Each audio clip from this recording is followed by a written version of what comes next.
Like every year, Muslims will celebrate the Shab-e-Mairaj tonight, 27th Rajab, 7th month of Islamic calendar, with religious zeal and zest.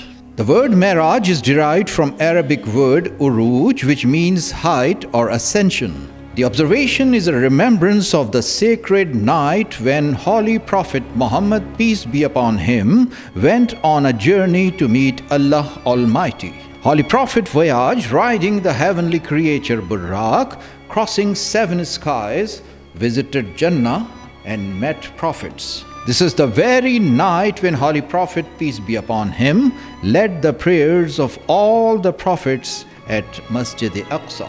During Mairaj, the command for 5 daily prayers was also given to the Holy Prophet, peace be upon him. Tonight, Mehfil-e-Naat will be arranged and scholars will shed light on the significance of Shab-e-Mairaj.